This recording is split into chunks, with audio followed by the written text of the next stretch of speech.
We're hearing from the Pope. Pope Francis actually moments ago delivered an audio message in Spanish. It was heard in St. Peter's Square at the start of the Rosary this evening in Rome. This is the first time we've actually heard from the pontiff since he was hospitalized and has been recovering from double pneumonia. Let's listen to a little bit of his message.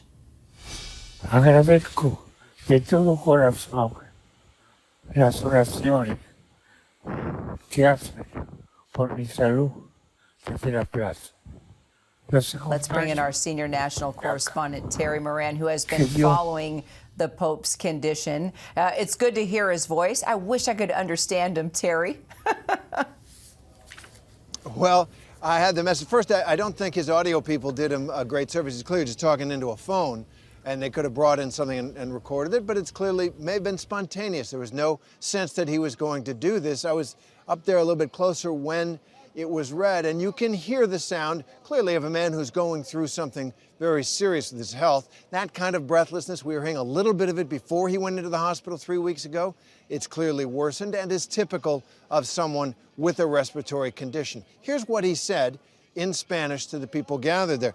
He said, "I thank you from the bottom of my heart for your prayers for my health from the square. I accompany you from here.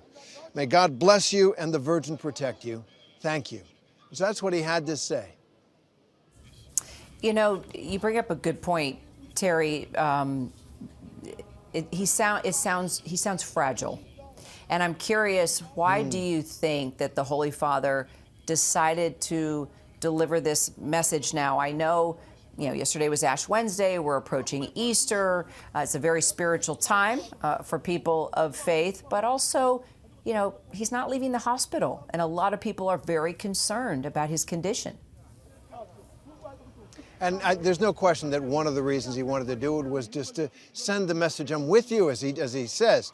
And this is also a man who sort of prided himself in his papacy on a pastoral role. He says Mass, or has said Mass for most of his papacy, every morning, not in St. Peter's, but in the basement chapel of the dorm where he lives, for the workers, for the people who cleaned St. Peter's Square and are working the cash registers at the gift shops and all the rest of it.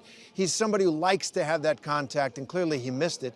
And also perhaps sending the signal, that he feels he's on the mend. We have had a couple of days of good reports, and it may be that he wanted to send that as well. But he does sound, obviously, like a man, he's 88 years old, who's going through a struggle in his health. But as I say, that kind of respiratory condition causes people, their voice gets lighter and harder to produce. But he's certainly of sound mind, and that is what he was trying to show. Oh, it's good to hear his voice, and it's good to see you, Terry Moran, in Rome for us. Terry, thank you.